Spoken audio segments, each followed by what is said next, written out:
মাধবপুরে অসুস্থ রোগীর ঝাড়ফুঁক চিকিৎসা, আধুনিক যুগেও কুসংস্কারের ছায়া, উদ্বেগে এলাকাবাসী।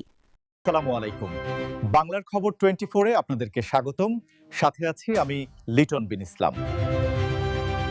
আধুনিক চিকিৎসার যুগেও কুসংস্কারের কালো ছায়া যেন পিছু ছাড়ছে না। হবিগঞ্জের মাধবপুর উপজেলার চৌমোহনী ইউনিয়নের বরুড়া গ্রামে এক অসুস্থ ব্যক্তির চিকিৎসা ঘিরে এলাকায় চরম উদ্বেগের সৃষ্টি হয়েছে। প্রায় ৩ মাস আগে শারীরিক জটিলতায় আক্রান্ত হয়ে শয্যাশায়ী হন ইউনুস মিয়া নামের এক ব্যক্তি। তার শরীরের এক পাশ অবশ হয়ে যাওয়ায় পরিবার প্রথমে চিকিৎসকের শরণাপন্ন হলেও কাঙ্ক্ষিত উন্নতি না হওয়ায় তারা বেছে নিয়েছেন এক ভিন্ন পথ। সম্প্রতি দেখা গেছে বৈজ্ঞানিক চিকিৎসার পরিবর্তে ঢোল বাজনা বাজিয়ে ঝাড়ফুঁকের মাধ্যমে তার সুস্থতার চেষ্টা করা হচ্ছে।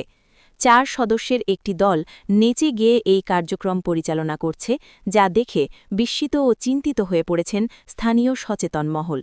চিকিৎসা বিশেষজ্ঞরা বলছেন, এ ধরনের শারীরিক সমস্যায় দ্রুত আধুনিক চিকিৎসা এবং সঠিক থেরাপি অত্যন্ত জরুরি। ঝাড়ফুঁক বা অবৈজ্ঞানিক পদ্ধতি রোগীর অবস্থাকে আরও ঝুঁকিপূর্ণ করে তুলতে পারে। মায়া আর বিশ্বাসের টানে পরিবার হয়তো সুস্থতার আশা করছে, কিন্তু ভুল পথে হাঁটা যেন আরও বড় বিপদ ডেকে না আনে, সেই আশঙ্কাই এখন সবার মনে। সামাজিক সচেতনতা আর সঠিক চিকিৎসার অভাবে কোনো প্রাণ যেন অকালে ঝরে না যায়, সেদিকে স্থানীয় প্রশাসন ও স্বাস্থ্য বিভাগের নজরদারি প্রয়োজন বলে মনে করছেন এলাকাবাসী। প্রিয়জনের অসুস্থতায় সঠিক সিদ্ধান্তই হতে পারে তার ফিরে আসার একমাত্র পথ। আপনার এলাকায় এমন পরিস্থিতি দেখলে আপনি কি করতেন? আমাদের কমেন্ট করে জানান। ভয়ও নাই, আমার কোনো ডরও নাই।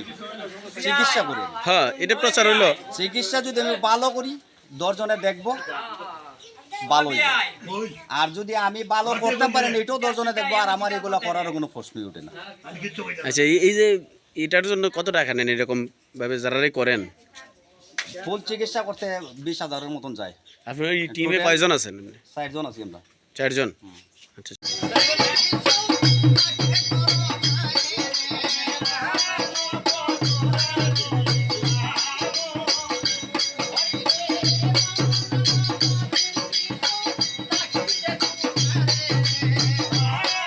দেখছিলেন বাংলার খবর 24।